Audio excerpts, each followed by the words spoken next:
ایھا النبی لما تحرم ما احل اللہ لک تبتغی مرضات ازواجک واللہ غفور رحیم قد فرض اللہ لکم تحلۃ ایمانکم واللہ مولاکم وهو العلیم الحکیم وَإِذْ أَسَرَّ النَّبِيُّ إِلَىٰ بَعْضِ أَزْوَاجِهِ حَدِيثًا فَلَمَّا نَبَّأَ بِهِ أَظْهَرَهُ اللَّهُ عَلَيْهِ عَرَفَ بَعْضَهُ وَأَعْرَضَ عَن بَعْضٍ فَلَمَّا نَبَّأَ بِهِ فَقَالَتْ مَنْ أَنبَأَكَ هَٰذَا قَالَ نَبَّأَنِيَ الْعَلِيُّ الْخَبِيرُ إِن تَتُوبَا إِلَى اللَّهِ فَقَدْ صَاغَتْ قُلُوبُكُمَا وَإِن تُظَاهِرَا عَلَيْهِ فَإِنَّ اللَّهَ هُوَ مَوْلَاهُ وَالْجِبْرِيلُ وَصَالِحُ الْمُؤْمِنِينَ وَالْمَلَائِكَةُ بَعْدَ ذَلِكَ ظَهِيرٌ عَسَىٰ رَبُّهُ إِن طَلَّقَكُنَّ أَن يُبْدِلَهُ أَزْوَاجًا خَيْرًا مِّنكُنَّ مُسْلِمَاتٍ مُّؤْمِنَاتٍ قَانِتَاتٍ تَائِبَاتٍ عَابِدَاتٍ سَائِحَاتٍ ثَيِّبَاتٍ وَأَبْكَارًا يا أيها الذين آمنوا قوا أنفسكم وأهلكم نارا وقودها الناس والحجارة عليها ملائكة غلاظ شداد لا يعصون الله ما أمرهم ويفعلون ما يؤمرون يا أيها الذين كفروا لا تعتذروا اليوم إنما تجزون ما كنتم تعملون يا أيها الذين آمنوا توبوا إلى الله توبة نصوحا عسى ربكم أن يكفر عنكم سيئاتكم ويدخلكم جنات تجري من تحتها الأنهار يوم لا يخزي الله النبي والذين آمنوا معه نورهم يسعى بين أيديهم وبأيمانهم يقولون ربنا أتمم لنا نورنا واغفر لنا إنك على كل شيء قدير يا أيها النبي جاهد الكفار والمنافقين واغلظ عليهم ومأواهم جهنم وبئس المصير ضرب الله مثلا للذين كفروا امرأة نوح وامرأة لوط كانت تحت العبدين من عبادنا صالحين فخانتاهما لم يغنيا عنهما من الله شيئا وقيل ادخلا النار مع الداخلين ضرب الله مثل الذين آمنوا امرأة فرعون إذ قالت رب ابني عندك بيتا في جنة ونجني من فرعون وآله ونجني من قوم الظالمين ومريم ابنة عمران التي أحصنت فرجها فنفخنا فيه من روحنا فصدقت بكلمات ربها وكتبه وكانت من القانتين صدق اللہ العظیم رب اشرح لی صدری ویسر لی امری واحلل عقدۃ من لسانی یفقہوا قولی۔ آج منتخب صاحب کا جو حصہ ہے یہ سورہ تحریم پر مشتمل ہے، اور سورہ تحریم جو ہے یہ مدنی صورت ہے، اور اس کا جوڑا ہے سورہ طلاق کے ساتھ۔ یہ دونوں صورتیں ایک ساتھ آتی ہیں اور ان کا حجم بھی تقریباً برابر ہے، اور ان کی جو تعداد ہے وہ بھی برابر ہے، 12 ہے۔ اب سورہ طلاق جو ہے اس کے ساتھ ایک مماثلت پائی جاتی ہے، وہ یہ ہے کہ موضوع جو اس صورت کا ہے وہ اصل میں ہے خاندانی زندگی، کہ اس کے متعلق جو قرآن حکیم ہے اس کی کیا ہدایات ہیں۔ اب ایک جو خاندان ہے وہ آپ کو پتہ ہے کہ میاں اور بیوی سے شروع ہوتا ہے، اور اس میں محبت اگر ایک حد سے تجاوز کر جائے کہ جہاں اس محبت وجہ سے اللہ کے احکامات کو قربان کرنا شروع کر دیا جائے تو وہ بہت ہی خطرناک ہے۔ اسی طرح سے ایک دوسری حد ہے کہ وہاں اگر محبت بالکل نہ ہو تو آخر اس کا بھی کوئی حل جو ہے وہ ہونا چاہیے۔ دین اسلام جو ہے آپ کو پتہ ہے کہ دین فطرت ہے، تو ایسا گھر کے جہاں پہ میاں بیوی میں محبت نہیں ہے تو وہاں ان کے لیے طلاق یعنی سپریشن جو ہے وہ بہتر ہے۔ ہاں، نبی کریم صلی اللہ علیہ وآلہ وسلم نے کہا کہ حلال چیزوں میں سب سے ناپسندیدہ چیز جو ہے وہ طلاق ہے۔ تو اس کا جو جوڑا ہے کہ وہاں پہ بات ہوتی ہے یعنی سورہ طلاق میں طلاق کے حوالے سے، یعنی کہ جہاں پہ محبت بالکل نہیں ہے، اور یہاں پہ بات ہو رہی ہے کہ جہاں پہ میاں بیوی میں محبت ہو، اس کی وجہ سے دین کی کوئی جو چیز ہے، دین کا کوئی جو اصول ہے، دین کا کوئی جو ڈیمانڈ ہے، وہ اگر اس کو پس پش ڈال دیا جائے تو وہاں پہ کیا ہدایات ہوں گی۔ تو آیات جو ہیں اس میں 1 سے 5 جو ہے وہ شوہر اور بیوی جو ہے ان کے لیے ہدایات ہیں، اور اسی طرح سے 6 سے 9 جو ہے سربراہ خاندان کی ذمہ داری کیا ہے، اور اسی طرح سے 10 سے 12 کے جو بیوی ہے اس کا الگ سے ایک شخص ہے، یعنی الگ سے اس کی ایک پرسنالٹی ہے۔ ایسا نہیں ہے کہ وہ جہاں پہ دنیاوی معاملات میں نان و نفقہ جو ہے اس کے لیے اگر اپنے شوہر پہ ڈیپینڈ کر رہی ہے، تو دینی معاملات میں بھی اس کو صرف شوہر کی طرف دیکھنا چاہیے، یا یہ ہے کہ شوہر کے اچھے اعمال کی وجہ سے وہ جنت میں چلی جائے گی، یا شوہر کے برے اعمال کی وجہ سے وہ جہنم میں چلے جائے گی۔ تو یہاں پر 4 جو عورتیں ہیں ان کی مثال دے کے یہ بات سمجھائی گئی ہے کہ ایک جو عورت ہے اس کا جو الگ سے تشخص ہے وہ اس طرح سے ہے۔ اب شان نزول کیا ہے اس کا، اس حوالے سے یہ ہے کہ 2 جو واقعات ہیں وہ اس حوالے سے ہیں سورہ تحریم کے حوالے سے۔ ایک تو یہ ہے کہ نبی کریم صلی اللہ علیہ وآلہ وسلم کا معمول تھا کہ وہ عصر کے بعد اپنی ہر زوجہ کے گھر جایا کرتے تھے تھوڑی تھوڑی دیر کے لیے۔ تو ایک جو ان کی وائف تھی وہاں جب وہ جانے لگے تو ٹائم تھوڑا سا زیادہ لگنے لگا، اور بعد میں پتہ چلا جی کو ایک خاص قسم کا شہد آیا ہوا ہے۔ تو جب بھی وہ جاتے تھے وہاں پہ تو وہ شہد ان کو پیش کرتی تھیں، جو کھانے میں ان کو یعنی ٹائم تھوڑا زیادہ لگ جاتا تھا۔ تو 2 ازواج مطہرات جو ہیں انہوں نے شکایت کی کہ آپ کے منہ سے ایک اسمیل آتی ہے۔ اصل میں وہ ایک خاص قسم کا شہد تھا۔ تو ایک تو یہ ہے، اور دوسرا جو ہے واقعہ جو ہے اس کے حوالے سے یہ ہے کہ نبی صلی اللہ علیہ وسلم نے راز کی ایک بات جو ہے ایک زوجہ کو بتائی، انہوں نے آگے وہ بات دوسری کو بتا دی۔ تو اب نبی صلی اللہ علیہ وسلم نے جن کو یہ بات بتائی تھی ان کو کہا تھا کہ آپ نے یہ بات کسی کو نہیں بتانا، تو انہوں نے جب وہ بات آگے بتا دی تو اللہ تعالیٰ نے نبی صلی اللہ علیہ وسلم کو بتا دیا کہ اس طرح سے انہوں نے آپ کا یہ جو راز ہے، یہ جو سیکرٹ ہے، اس کو لیک آؤٹ کر دیا۔ اس کا ذکر یعنی نبی کریم صلی اللہ علیہ وسلم نے اپنی اس زوجہ سے جس کو انہوں نے وہ راز بتایا تھا ناراضگی کا ایک اظہار کیا، تو بجائے اس کے کہ اپنی اس غلطی پر وہ شرمندگی کا اظہار کرتی، انہوں نے یہ آگے سے یہ کہا کہ آپ کو کس نے یہ بات بتائی ہے۔ یعنی وہ آگے سے یعنی جب ان کا یہ رویہ انہوں نے شو کیا تو اس کے بعد پھر یہ ہے کہ یہ جو صورت ہے یہ نازل ہوئی جس میں یہ دونوں جو واقعات ہیں اس کی بیس ہیں۔ تو پہلی آیت سے ہم شروع کرتے ہیں، یا ایھا النبی لما تحرم ما احل اللہ لک، اے نبی کیوں ترک کرتے ہو اس شے کو جو اللہ نے جائز کیا آپ کے لیے۔ تو یہ وہ بات شہد کی ہے۔ شہد آپ کو پتہ ہے کہ ایک حلال شے ہے، اور نبی کریم صلی اللہ علیہ وسلم نے یہ کہا کہ میں آئندہ کے بعد شہد نہیں کھاؤں گا۔ اب ذاتی حوالے سے ہم میں سے اگر ہمیں کسی چیز کا لطف نہ آتا ہو یا ہمیں کوئی چیز پسند نہ ہو، ہم اس کو اگر کہیں کہ ہم نہیں کھاتے ہیں تو اس سے کوئی خاص فرق پڑنے والا نہیں ہے۔ لیکن چونکہ انبیاء کی زندگی آپ کو پتہ ہے کہ آئیڈیل ہوتی ہے، اور اگر وہ کوئی بھی ایسا فیصلہ کریں گے، کوئی بھی ایسی بات کریں گے، تو پھر یہ ہے کہ ہو سکتا ہے کہ ان کے اس فیصلے کی وجہ سے امت جو ہے وہ گمراہی میں چلی جائے۔ ٹھیک ہے، یہی وجہ ہے کہ یہاں پہ نبی صلی اللہ علیہ وسلم کو یہ بات بتائی گئی ہے کہ آپ ایک وائف کے کہنے پہ، اپنی زوجہ کے کہنے پہ ایک حلال شے کو جو ہے وہ ناجائز کیوں قرار دے رہے ہیں۔ جو چیز ظاہر اللہ نے حلال کی ہے وہ اللہ نے حلال کی ہے، ظاہر آپ کو کوئی اختیار حاصل نہیں ہے کہ آپ کسی ایسی حلال کردہ چیز کو حرام کر لیں۔ گو کہ اس میں مراد نبی صلی اللہ علیہ وسلم کی یہ ہرگز نہیں تھی کہ شہد کو حرام ہو گیا ہے، لیکن انہوں نے کیا اپنے لیے، اپنی ذات کے لیے۔ البتہ یہ ہے کہ آپ کو فالو کیا جاتا ہے، اسے کہا کہ ایک درخت تھا وہاں جھک کے کرتے تھے، جب نبی صلی اللہ علیہ وسلم وہاں نہیں تھے تو ایک صحابی جو ہے وہ بھی وہاں سے جھک کے گزرے، تو کسی نے پوچھا کہ آپ یہاں سے کیوں جھک کے گزرے ہیں؟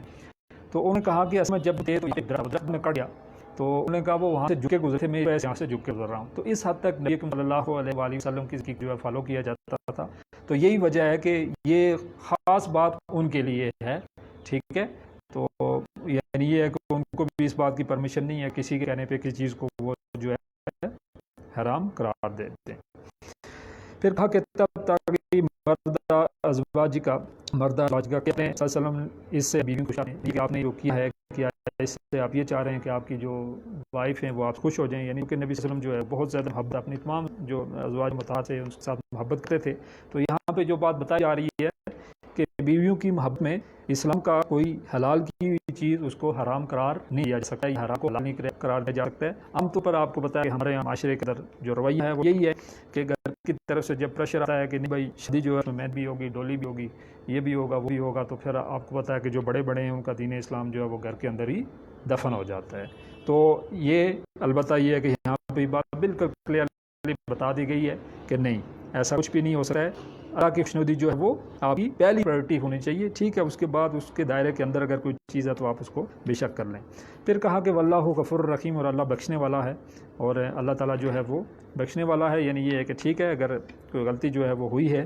تو اللہ تعالیٰ کی ذات جو ہے وہ بخشنے والی ہے۔ اب اس میں ایک بات ذہن میں رہے کہ ظاہر ہے انبیاء کی جو خطائیں ہیں وہ بھی جانب خیر ہوتی ہیں، خیر کے لیے ہوتے ہیں، یعنی انبیاء آپ کو پتہ ہے کہ معصوم ہیں، اور اگر ان سے بالفرض کوئی تھوڑا بہت غلطی کا شابہ ہے تو فوراً کیا اللہ تعالیٰ جو ہے ان کی اصلاح فرما دیتے ہیں۔ اور یہ جو معاملہ تھا اس میں بھی اصل سبق جو ہے وہ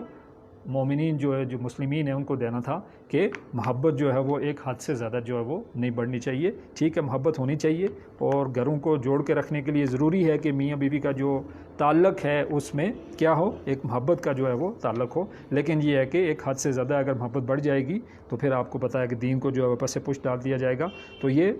عام جو لوگ ہیں ان کے لیے یہاں پہ ہدایت ہے۔ پھر کہا کہ قد فرض اللہ لکم تخلتم ایمانکم، کہ اللہ نے تم لوگوں کے لیے تمہاری قسموں کا کفارہ مقرر کر دیا ہے، ٹھیک ہے، یعنی کوئی قسم جو ہے وہ آپ کو پتہ ہے، ایک تو قسم عام طور پر ہمارے ہاں تو رواج نہیں ہے کہ جیسے جو عرب ہے وہاں پہ ہر بات پہ اقسم باللہ جو ہے اس طرح کے الفاظ جو ہیں وہ یوز کیے جاتے ہیں، یعنی ان کا تکیہ کلام ہے، ٹھیک ہے، تو ان قسموں کے بارے میں آگے بات آتی ہے کہ ان کا کفارہ نہیں ہے، لیکن جو قسم ہم کھائیں تو اس کا پھر آپ کو بتایا کہ کفارہ جو ہے، اگر یہ قسم اگر توڑی جائے تو پھر اس کا کفارہ بھی ہے، جیسے یہ اس کا ذکر بھی آیا ہوا ہے کہ اللہ تمہاری بے ارادہ قسموں پر تم سے محاذنہ نہ کرے گا، یعنی ٹھیک ہے، اور البتہ جو پختہ قسمیں ہیں تو اس کے لیے آپ کو کیا کرنا پڑے گا، 10 محتاجوں کو اس درجے کا کھانا جو ہے وہ کھلانا پڑے گا، یا اسی طرح سے ان کے اہل عیال کو یا کپڑے لے کے دینا یا غلام کو آزاد کرنا، یہ ساری جو ہے قسم کا جو کفارہ ہے اس حوالے سے آتا ہے۔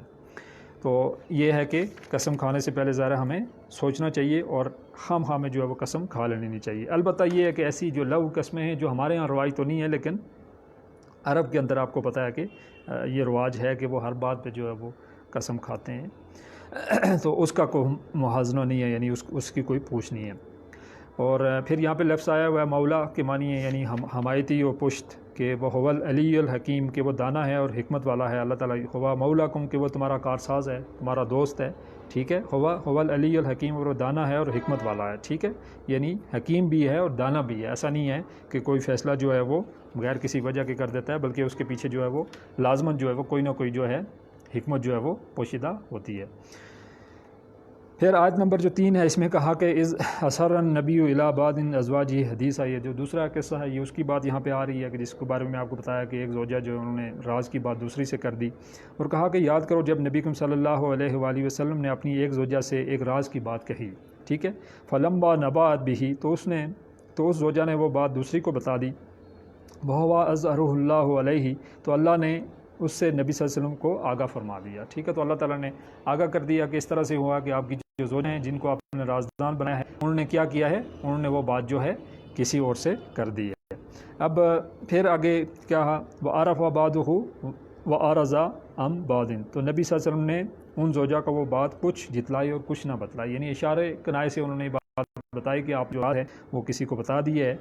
تو کیا ہوا آگے، فَلَمَّا نَبَأَهَا بِهِ، تو جب وہ اس کو جتلائی، قالت، پوچھنے لگی، ٹھیک ہے، انہوں نے پوچھا من انباءک ھذا، کہ آپ صلی اللہ علیہ وسلم کو کس نے بتایا، ٹھیک ہے، ان کو ظاہر یہ شک تھا کہ جس کو انہوں نے بات بتائی ہے راز کی، ٹھیک ہے، تو انہوں نے یہ بات جو ہے وہ آگے کسی کو بتا دی ہے۔ قالا، انہوں نے کہا نبأنی العلیم الخبیر، کہ مجھے اس نے بتایا ہے کہ جو جاننے والا، یعنی مجھے بتانے والا جو ہے وہ کوئی دوسری زوجہ نہیں ہے، بلکہ مجھے بتانے والا کون ہے، اللہ کی ذات ہے۔ تو اللہ کی ذات سے آپ کو پتہ ہے کہ کوئی بھی چیز جو ہے ظاہر ہے وہ پوشیدہ نہیں ہے، اور کوئی بھی چیز ایسی نہیں ہے کہ جو اللہ سے غائب ہے، یا کوئی بھی ایسا راز نہیں ہے جو اللہ کے لیے جو ہے وہ راز ہو۔ تو یہ یہاں پہ بجائے کہ وہ جو زوجہ محترمہ ہیں وہ اگر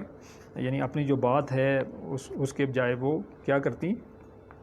یہ کہتی کہ مجھ سے غلطی ہو گئی ہے کہ واقعہ میں نے وہ بات کس سے کر دی، انہوں نے آگے سے یعنی یہ بات کہا کہ آپ کو کس نے یہ بات بتائی۔ تو مفسرین کی رائے ہے کہ یہ جو 2 ازواج مطہرات ہیں، اس میں حضرت عائشہ اور حضرت حفصہ جو ہیں یہ ان کا ذکر ہے، اور یہ جو راز یعنی اللہ تعالیٰ نے نبی صلی اللہ علیہ وسلم کو بتا دیا کہ راز فاش ہو گیا ہے، یہ قرآن کے اندر تو نہیں ہے، کسی وحی خفی کے ذریعے جو ہے نبی صلی اللہ علیہ وسلم کو اطلاع دی گئی کہ یہ راز جو ہے وہ آپ کا فاش ہو گیا۔ تو اس میں یعنی یہ بات بتائی جا رہی ہے کہ ایک جو راز ہے ٹھیک ہے، دو بندوں کے درمیان اس کو راضی رکھنا چاہیے. اور جو خاندانی زندگی ہے خاص کر کے جو اس میں تو خصوصی طور پر اس کا خیال رکھنا چاہیے کہ میاں بیوی کی آپس کی جو بات ہے ظاہر ہے وہ کسی تیسرے تک نہ جائے. یہاں پہ انہیں اشارہ دیا جا رہا ہے کہ اگر کسی کی 2 بیویاں 4 6 ہیں تو اگر ایک بڑے درمیان یعنی آپ اور آپ کی ایک وائف کے درمیان اگر کوئی بات ہوئی ہے تو اس کو بھی جو ہے وہ کسی دوسرے تک نہ جانے دیا جائے. تو جیسے آج تو آپ کو پتا کہ معاشرے کے اندر جو ہے وہ اس طرح کی گھر کی بات جاتی تو یہ اشارہ کہ ایسی باتیں وہ کسی کو نہیں جانے چاہیے. پھر آگے کہا کہ ان تتوبا الی اللہ، اگر تم دونوں اللہ کے حضور توبہ کرو، یعنی وہ جو 2 زوجہ محترمہ ان کے حوالے سے ہے، فقط زاغت قلوبکما، تو تمہارے دل تو مائل ہو ہی گئے ہیں. ٹھیک ہے، یعنی یہ یہاں پہ ساغت کا لفظ استعمال ہوا ہے اس حوالے سے چونکہ ایک اعتراض بھی ہے. بعض جو ایک خاص قسم کا طبقہ ہے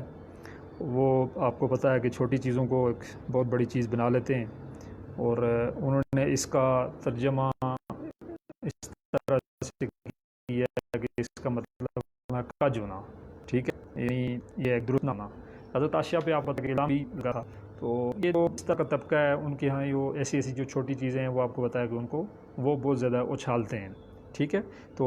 حمید الدین فراہی جو ہے ان کا کہنا یہ ہے کہ اس کا مطلب یہ ہے، یعنی یہ جو لفظ یہاں پہ استعمال ہوا ہے ساغت قلوبکما، کہ آپ کا دل یعنی مائل ہو گیا ہے. یعنی مائل سے مراد یہ ہے کہ آپ کے دل میں یہ بات آ گئی ہے کہ ہم سے یہ غلطی ہو گئی ہے. ٹھیک ہے، دل میں آ گئی تھی لیکن وہ زبان پہ نہیں لا رہی تھی، جس کی وجہ سے یہ آیات آئی ہیں. ٹھیک ہے، یعنی یہ غلطی ان کے دل میں تو احساس ہو گیا تھا کہ غلطی ہو گئی ہے ہم سے، ہم نے یہ راز جو ہے وہ یعنی ایک راز کی بات میں نے لیک آؤٹ کر دی ہے، تو دل میں تو احساس ہو گیا تھا لیکن یہ ہے کہ زبان پہ نہیں لا رہی تھی، جس کی وجہ سے آیات کا یہ یعنی ظہور ہوا. تو کہا کہ وَإِن تَظَاهَرُوا عَلَيْهِ، اگر تم نے ان نبی صلی اللہ علیہ وسلم کے مقابلے میں بہم آنت کی، ٹھیک ہے، تو کیا ہوا؟ فَإِنَّ اللَّهَ هُوَ مَوْلَاهُ، تو بے شک اللہ ان کا حامی ہے. ٹھیک ہے، یعنی اگر نبی صلی اللہ علیہ وسلم کے معاملے میں تم نے جو ہے وہ آپس میں کوئی جم گٹھا بنا لیا یا دوستی کر لی تو اللہ ان کا حامی ہے. اور صرف اللہ ہی نہیں ہے بلکہ کہا کہ جبریل و جبریل بھی ہے، وصالح المؤمنین، اور جو نیک اہل ایمان مومن ہیں وہ بھی ہیں. اور پھر کہا کہ ملائکۃ بعد ذالک ظہیراً، اور اس کے علاوہ اور فرشتے بھی مددگار ہیں. ٹھیک ہے، یعنی فرشتے بھی مددگار ہیں، ایسے نہیں ہیں کہ نبی کریم صلی اللہ علیہ وآلہ وسلم جو ہیں وہ اکیلے ہیں. تو یہ ایک احتیاط کا معاملہ ہے کہ جس میں آپ کو پتہ ہے کہ جب ازواج مطہرات کا ذکر آئے تو اس حوالے سے یہ ہے کہ ظاہر ہے وہ تمام مسلمانوں کی مائیں ہیں. اور یہ باتیں لانے کا مقصد یہ ہوتا ہے کہ جو مومنین ہیں اور جو مومنات ہیں ان کو جو ہے وہ ہدایت دی جائے، ان کو جو ہے وہ گائیڈ لائن دی جائے کہ جو خاندانی زندگی ہے اس کے لیے اصل میں راز جو ہے، جو بات راز کی ہے اس کو راز میں رکھا جائے، یعنی اس کو کسی بھی صورت میں جو ہے وہ کسی کے ساتھ کیا نہ جائے. تو پھر اس کے بعد کہا کہ عسیٰ ربہ ان اللہ کا کنہ، عجب نہیں کہ اگر نبی صلی اللہ علیہ وسلم تم کو طلاق دے دیں. یعنی اگر آپ کو پتہ ہے کہ بعض اوقات اللہ کی طرف سے ایک ناراضگی کا معاملہ بھی ہوتا ہے، لیکن یہ ہے کہ یہاں پہ اللہ تعالیٰ نے یہ بات کی ہے کہ اب نہیں، یعنی نبی صلی اللہ علیہ وسلم تم میں سے کسی کو طلاق دے دیں، ان یبدلہ ازواج غیر من کنہ، تو ان کا رب تمہارے بدلے ان کو تم سے بہتر ازواج دے دے. ٹھیک ہے، آگے ان کی ساری وہ خاصیتیں لکھی ہوئی ہیں کہ ان کے اندر وہ کیا کیا چیزیں ہوں گی. مسلمات جو فرما بردار ہیں، پھر کہا کہ مومنات جو ایمان والی ہیں، قانتات اور تابع دار ہیں، تائبات توبہ کرنے والی ہیں، عابدات عبادت گزار ہیں، سائحات روزہ رکھنے والی. پھر کہا کہ سیبات شور آشنا و ابکارن، اور قواریاں بھی، یعنی پہلے سے شادی شدہ بھی اور ایسی بھی ہو سکتی ہیں کہ جو قواری ہیں. تو یہ ان کے لیے بات یہی ہے کہ اگر آپ جو ہے وہ اپنا جو گناہ ہے اس سے توبہ نہیں کریں گے تو اللہ کے لیے کوئی کام مشکل نہیں ہے کہ اللہ جو ہے ان کے لیے کیا کرے، نبی صلی اللہ علیہ وسلم کے لیے اور ایسی زوجہ جو ہے ان کا انتظام کرے کہ جن کے اندر یہ ساری جو چیزیں پائی جائیں کہ جو توبہ کرنے والی ہوں اور جو تابع دار ہوں، جو ایمان لانے والی ہوں، فرما بردار ہوں، اور وہ چاہے کنواری ہوں یا چاہے پہلے سے شادی شدہ ہوں یا شادی کے بعد طلاق یافتہ ہوں. اچھا، یہاں پر تک تو بات آئی تھی کہ میاں بیوی کے درمیان جو ایک تعلق ہے وہ کس قسم کا ہونا چاہیے، اور اس کے اندر ایک پیار و محبت کا رشتہ بھی ہونا چاہیے، اور اس کے جو راز ہیں وہ راز ہی رہنے چاہیے، اور وہ بات جو ہے وہ کہیں باہر تک نہیں جانے چاہیے.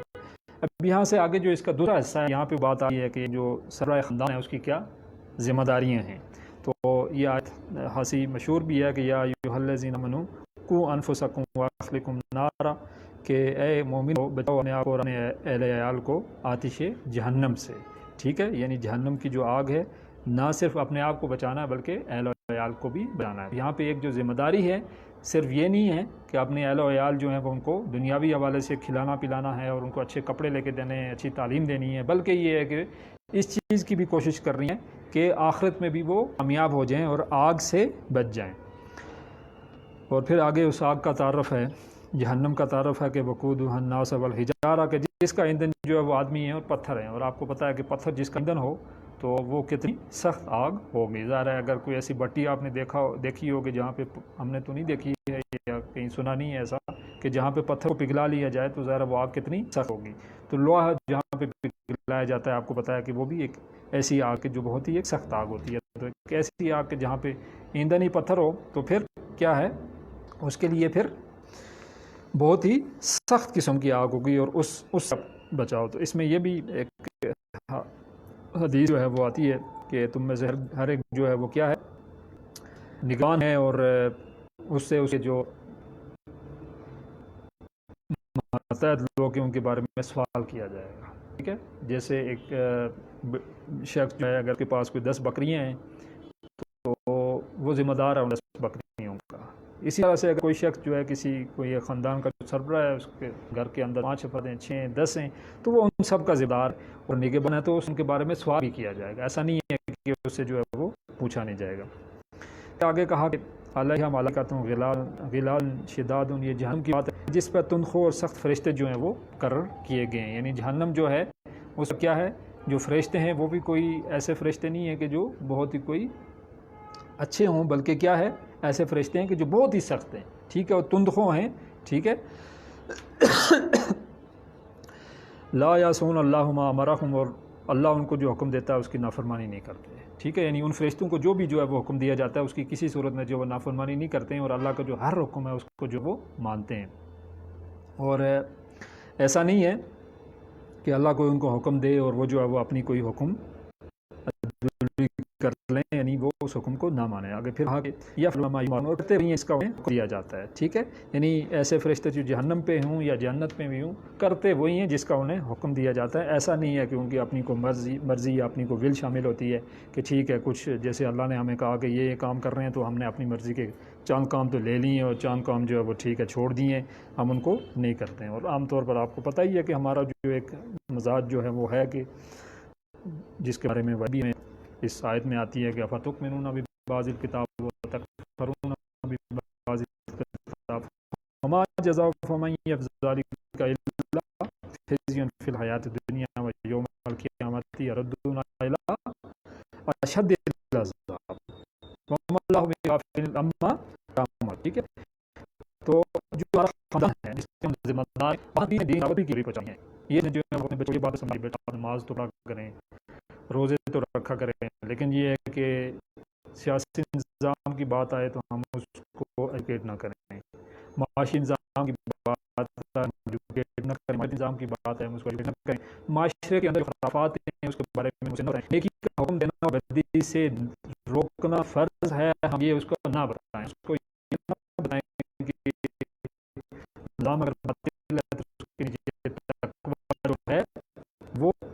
حاصل نہیں ہو سکا. یہ بھی حق سامنے کہ پورا دن ہمارے جو بھی محتاج ہیں ان تک جو ہے وہ ہم اس کو مین آن جو ہے وہ پہنچا دیں. اسی طرح سے جو ہماری مائیں ہیں یا بہنیں ہیں یا بیویاں ہیں ہم تک چاہے پردہ جو ہے وہ ایک گھر باہر کا پردہ ہے، اس طرح سے آپ کو پتہ ہے گھر کے اندر پردہ ہے اور یہ فرض ہے. ٹھیک ہے، یعنی جیسے ہمارا ستر ہے تو عورت کا آپ کو پتہ ہے کہ ستر جو ہے وہ ان کے جو ایک مفہوم ہے وہ ایک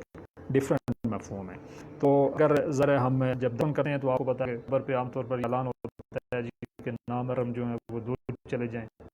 ٹھیک ہے، جب قبر میں عورت کو اتار ہوتے ہیں تو ایک عورت مر چکی ہے اور اس وقت ہم اتنا زیادہ جو ہے وہ اتمام کرتے ہیں.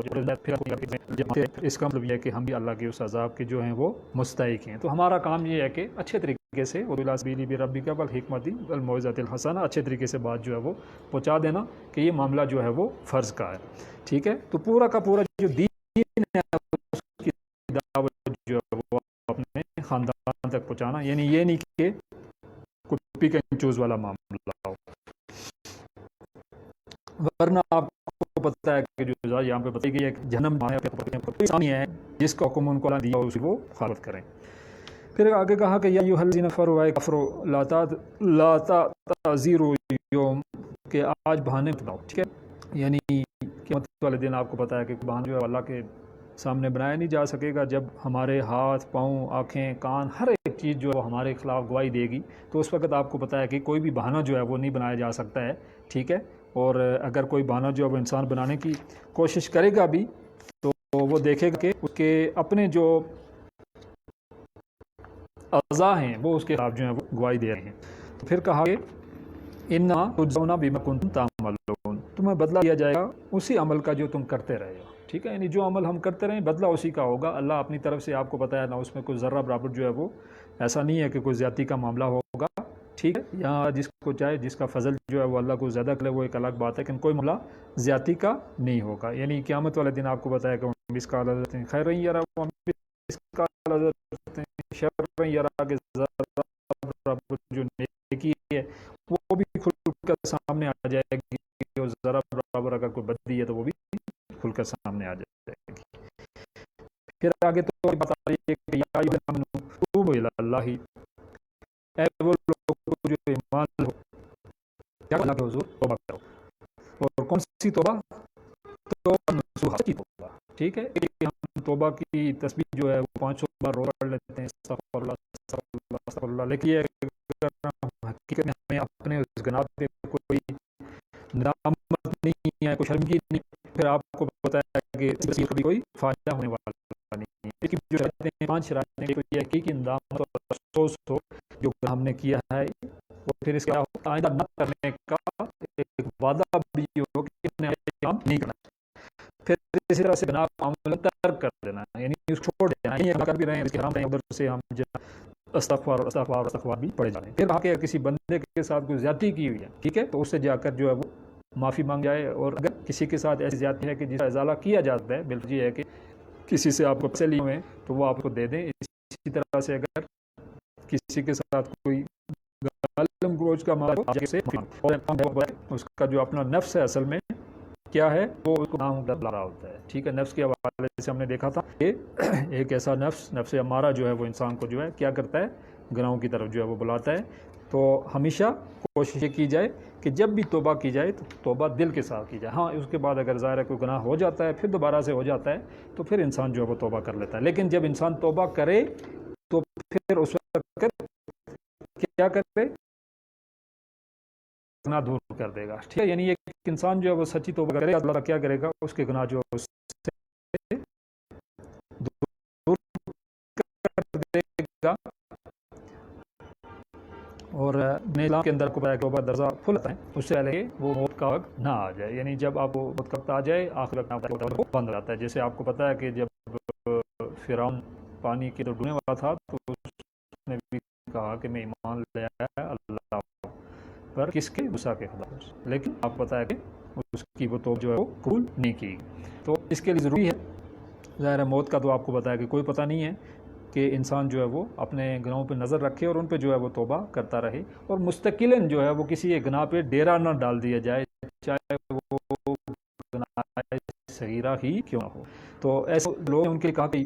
یدخلکم جنات تجری من تحتہا الانہار، تو تمہیں داخل کرے گا ان باغات میں کہ جن کے نیچے نہریں بہہ رہی ہیں،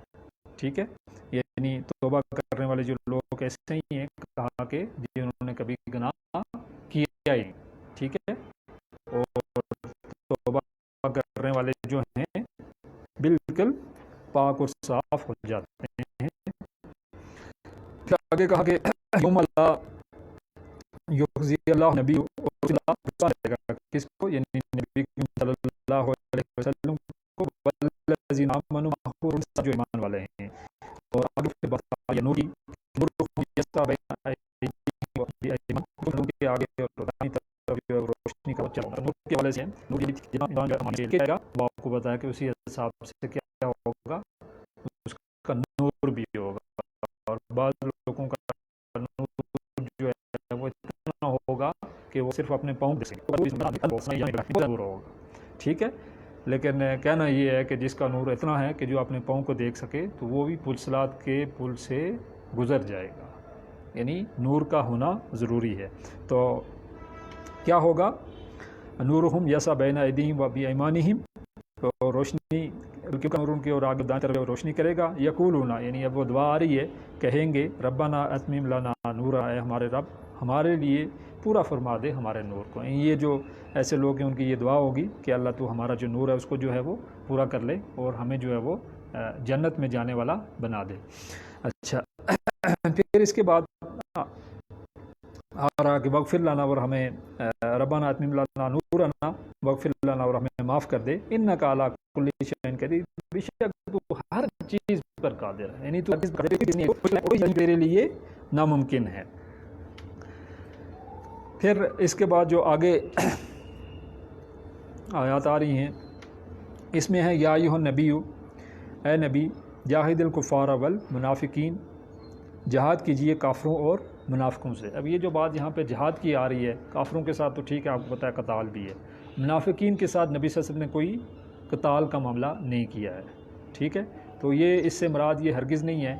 کہ یہ کوئی ایسی جنگ تھی، یعنی قتال تھا، یعنی فزیکلی کوئی قتل نہیں تھا، بلکہ یہ ہے کہ آپ کو پتہ ہے کہ ایک جہاد جو ہے وہ زبان سے ہوتا ہے، اور ایک جہاد قرآن ہے کہ قرآن کے ذریعے آپ کسی کو دعوت دے رہے ہیں، ٹھیک ہے، اور ایک جہاد جو ہے وہ جہاد آپ کا ایسا ہے جو آپ زبان سے کر رہے ہیں، ٹھیک ہے، برائی سے روک رہے ہیں، اچھائی کی طرف بلا رہے ہیں۔ تو منافقین کے ساتھ اصل میں جہاد اسی نہیں کیا نبی صلی اللہ علیہ وسلم نے، چونکہ اللہ تعالیٰ نے نبی صلی اللہ علیہ وسلم کو یہ تو بتایا ہوا تھا کہ یہ منافق ہیں، لیکن اس میں حکمت یہ تھی کہ ظاہر ہے اگر منافقین کے ساتھ نبی صلی اللہ علیہ وسلم جہاد کرتے، یعنی قتل والا معاملہ ہوتا، تو بعد کا جو آنے والا زمانہ ہے، ظاہر ہمیں تو نہیں پتہ ہے کہ کون منافق ہے نہیں ہے، تو اس میں یہ خطرہ تھا کہ مسلمان جو ہیں وہ ایک دوسرے کو منافق قرار دے کر قتل کریں گے۔ تو یہ وجہ کہ منافقین صاحب باوجود کہ آپ صلی اللہ علیہ وسلم کو پتہ تھا، نبی صلی اللہ علیہ وسلم نے جہاد نہیں کیا ہے، ٹھیک ہے، جہاد بمانی قتال، ٹھیک ہے، جہاد تو کیا لیکن قتال نہیں کیا۔ وقت سخت کیجیے، ٹھیک ہے، وما واہم جہنم، اور ان کا جہنم ہے وہ دوزخ ہے، یعنی وہ جو ہیں دوزخ میں جو ہے وہ جانے والے، تو جو ہے یہ کشمکش و کشمکش اور جس کے اندر آتا ہے جو ہے وہ آیا ہے، ٹھیک ہے، اور وہ خصوصی طور پر یہی تھا کہ ہرگز جو ہے وہ مطلوب نہیں تھا۔ تو اصل میں ہمارے یہاں آپ کو یہ کنفیوژن بھی ایک پائی جاتی ہے کہ ہم جہاد کو ہی قتال سمجھتے ہیں اور قتال کو ہی جہاد سمجھتے ہیں، تو قتال تو جہاد ہے لیکن ہر جہاد جو ہے وہ قتال نہیں ہے، ٹھیک ہے۔ تو یہ بات اگر ہمارے ذہن میں ہو تو کنفیوژن انشاءاللہ جو ہے وہ دور ہو جائے گی۔ پھر اس کا جو تیسرا حصہ ہے آج کا جو درس، اس کا تیسرا حصہ یہ ہے کہ بیوی جو ہے، جو ایک جو عورت ہے، اس کا الگ سے ایک تشخص ہے، اور ایسا نہیں ہے کہ جیسے دنیاوی ضرورتوں کے لیے ایک جو بیوی ہے وہ اپنے شوہر پہ ڈیپینڈ کر رہی ہوتی ہے، آخرت کے حوالے سے بھی وہ اپنے شوہر پہ جو ہے وہ ڈیپینڈ کرے۔ تو یہ یہاں پہ جو قصہ آتا ہے، یہ 4 عورتوں کا قصہ آتا ہے، اس میں سے 2 ایسی ہیں کہ جو جہنم میں جانے والی ہیں، اور 2 ایسی ہیں کہ جو جنت میں جانے والی ہیں۔ تو پڑھتے ہیں اس کو۔ ضرب اللہ مثل الذین کفروا امرأۃ نوح و امرأۃ لوط، تو اللہ نے کافروں کے لیے تو نوح کی بیوی اور لوط کی بیوی کی مثال بیان فرمائی ہے، ٹھیک ہے۔ اب تربیت بڑے اچھے ماحول میں ہوئی، ظاہر نبی سے زیادہ کون اچھی تربیت کر سکتا ہے، لیکن یہ ہے کہ وہ نہیں ہو سکتا، یہ ہے کہ وہ قانونی طور پر وہ کافر تھیں، ٹھیک ہے، قانونی طور پر وہ مسلمان ہی تھیں، اور دوسری بات یہ بھی ہے کہ ان کے اندر کوئی بدکاری نہیں تھی، یعنی اگر یہ 2 چیز ہوتی تو پھر ظاہر ہے انبیاء ان کو اپنے گھر میں نہیں رکھ سکتے تھے، ٹھیک ہے، یہ معاملہ نہیں تھا، لیکن اس کے باوجود بھی انہوں نے خیانت کی، یعنی جو نبی کے گھر کے راز تھے وہ آپ کو بتایا کہ جا کے وہ باہر بتا دیتے تھے۔ یہ حضرت لوط کی وائف کے بارے میں ہے، جب فرشتے جو ہیں وہ آخری وقت میں ان کو بتانے آئے ابھی عذاب آنے والا ہے، تو وہ جو انفارمیشن وہ حضرت لوط کی وائف کہتے ہیں کہ انہوں نے کی، ٹھیک ہے۔ اسی طرح سے حضرت نوح جو ہیں وہ، تو اب تربیت یہ 3 قسم کی چیزیں 3 آئیں گی یہاں پہ۔ ایک ایسا خاندان ہے کہ جس کے اندر شوہر جو ہے بہت اچھا ہے، ظاہر نبی سے اچھا شوہر کون ہو سکتا ہے، اور تربیت کی یعنی کوئی کمی لیکن کیا ہوا، عورتیں جو ہیں وہ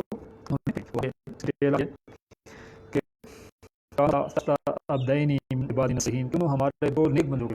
یعنی دو جو ہے کہ انبیاء پائے اور وہ جو ہے وہ نیک تھے، اور ان کی نیک میں یا ان کے معصوم ہونے میں جو ہے وہ کوئی شک نہیں تھا، لیکن کیا ہوا، فخانتہما، تو ان دونوں نے خیانت کی، ٹھیک ہے،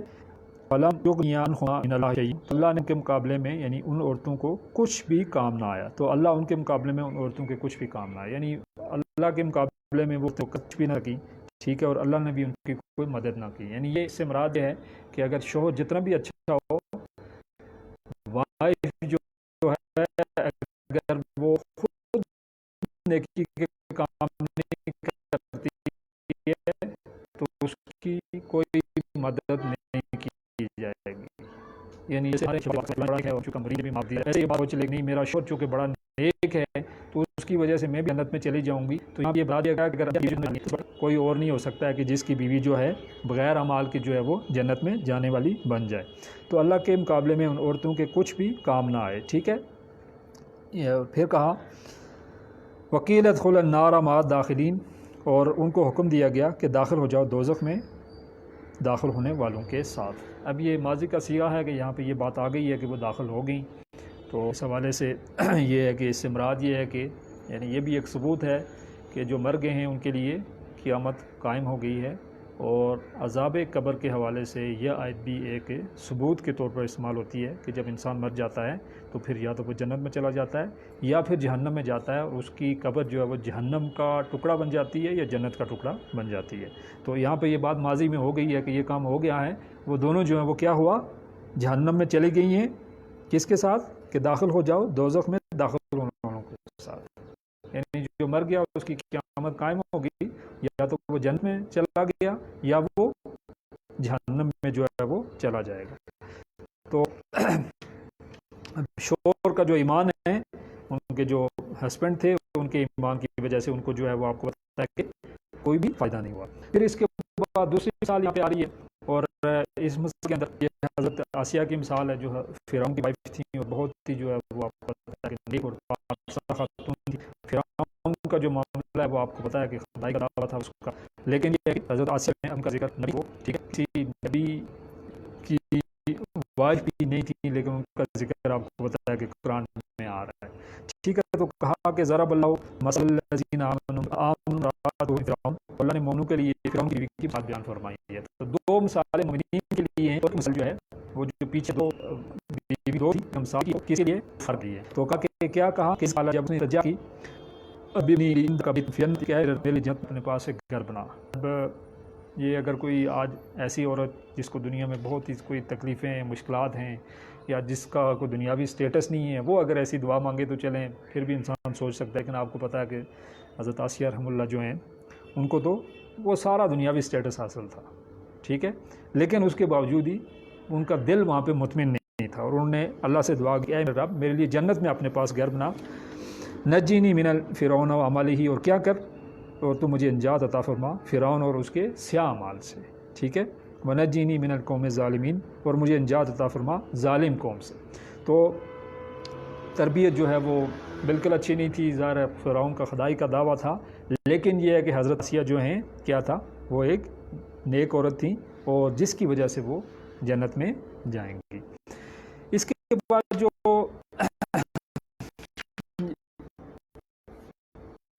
پھر مثال آ رہی ہے وہ حضرت مریم کی مثال ہے۔ یہاں آپ کو پتہ ہے کہ طبیعت اچھی تھی، وہ خود بھی نیک تھی، کہتے ہیں آپ کو پتہ ہے ان کے خلو زکیہ رشتے میں کے خلو تھے، انہیں وہ کی تربیت کی، اور ماں بھی آپ پتہ کہ جو کہ قرآن میں آتا ہے کہ وہ بھی نیک لوگ تھے، اچھے لوگ تھے جو حضرت مریم کے والدین تھے، تو تربیت بھی اچھی تھی، اور آگے جو عورت ہیں یعنی حضرت مریم علیہ السلام وہ بھی جو ہے کیا تھی، اچھی تھی۔ کہا کہ مریم عمران، اور اللہ نے مومن کے لیے دوسری مثال بیان فرمائی ہے ایمان کی مریم کی، التی اقسامت فرجہا، کہ جن نے اپنی عصمت کی حفاظت کی، فنفخنا فیہ من روحنا، تو ہم نے ان میں اپنی روح دی، ٹھیک ہے، آپ کو پتہ ہے کہ حضرت عیسیٰ جو ہیں وہ کیا ہوا، غیر باپ کے پیدا ہوئے ہیں، اور مرد کی طرف سے حصہ آتا ہے وہ اللہ تعالیٰ نے اس کو اپنے کلمہ کن سے عطا کیا، اور بغیر باپ کے حضرت عیسیٰ جو ہیں وہ پیدا ہوئے۔ پھر کہا کہ فَنَفَخْنَا فِيهِ مِن رُوحِنَا، تو ہم نے ان میں اپنی روح پھونک دی، وَصَدَّقَتْ بِكَلِمَاتِ رَبِّهَا وَكُتُبِهِ، تو انہوں نے اپنے رب کے کلام اور اس کی کتابوں کی تصدیق کی۔ یہ بات آ رہی ہے حضرت عیسیٰ علیہ السلام کی کہ انہوں نے اپنا جو رب کا کلام ہے تصدیق کی، اور جو کتابیں ہیں اس کی بھی تصدیق کی، اور وہ فرمانداروں میں سے وہ کیا تھا؟ کے سامنے ایک میں آپ نے دیکھا ہے کہ اچھا ماحول ہے لیکن برا کردار ہے، دوسرے کے اندر برا کردار، تیسرے کیا اچھا کردار۔ اس کے علاوہ ایک مثال اور بھی ہے کہ جہاں پہ برا ماحول اور برا کردار ہے، ٹھیک ہے، وہ سورہ لہب جو ہم پڑھتے ہیں کہ ابو لہب کی جو وائف، ابو لہب بھی برا تھا اور اس کی وائف بھی بری تھی، ٹھیک ہے، یہ برا ماحول اور برا کردار۔ تو یہ سمجھا جاتی ہے کہ کسی اعمال وہ دوسرے کے اعمال کو کیا کریں گے؟ تاثر کر سکیں، کسی ایک اچھے اعمال کی وجہ سے دوسرا جنت میں جائے گا، لیکن ایک برے عمل کی وجہ سے کوئی دوسرا جہنم میں بھی جائے گا۔ یعنی یہاں پر مرد ہو یا عورت ہو، اس نے اپنا اپنا حساب جو ہے وہ دینا ہے، ٹھیک ہے۔ یہ نہیں ہے کہ مرد جو ہے وہ کوئی عورت کے حصے کا حساب دے گا یا عورت جو ہے وہ مرد کے حصے کی حساب دے گی۔ البتہ یہ ہے کہ اگر کہیں کمی ہے، کہیں کوتاہی ہے، اور کہیں اگر کوئی دعوت نہیں دے رہا ہے، ظاہر جیسے کہا گیا رجال قوامون علی النساء، اگر آپ قوامون ہیں تو پھر آپ کا یہ حق بنتا ہے کہ آپ جو ہے وہ روکیں، ٹھیک ہے، اور سمجھائیں، یہ ظاہر آپ کا حق ہے۔ اگر آپ کی طرف سے کوئی کمی ہے تو پھر تو ٹھیک ہے، اس پہ تو آپ کو پتہ ہے کہ محاذہ ہونے والا ہے، لیکن اگر آپ کی طرف سے کوئی کمی نہیں ہے تو پھر یہ ہے کہ کیا ہے، ظاہر ہے حساب تو ہر ایک نے اپنا ہی دینا ہے۔ تو یہ چار جو قسم کی سمجھ لیں کہ جو چار قسم کے ان کے بارے میں ہے، جس میں کو ہم کہتے ہیں ایک جو فرد ہے، شخص جو ہے، اس کا عمل صالح کیا ہے۔ آج ہم نے یہ بات کی ہے کہ ایک جو خاندان ہے اس کا عمل صالح کیا ہے، اس کے بعد آگے ہم جائیں گے کہ ایک جو معاشرہ ہے اس کا عمل صالح کیا ہے۔ تو اللہ تعالیٰ جو ہمیں اس کو صحیح طور پر سمجھنے کی اور اس پر عمل کی توفیق عطا فرمائے، اور اللہ تعالیٰ ہماری جو زندگی ہیں ان کے اندر ہی اعتدال کا جو رویہ ہے وہ ہمیں لانے کی توفیق عطا فرمائے۔ یعنی ایسا نہ ہو کہ ہم کسی ایک طرف جھک جائیں، اگر ہم ظاہر ہے کسی ایک طرف بھی جھک جائیں گے تو وہ آپ کو پتہ ہے کہ کیا ہوگا، وہ نقصان دہ ہے، ٹھیک ہے۔ تو اسلام جو ہے وہ دین اعتدال ہے کہ جس میں درمیانی جو رویہ ہے وہ جو ہے وہ رکھا جائے۔ وآخر دعوانا الحمد للہ رب العالمین۔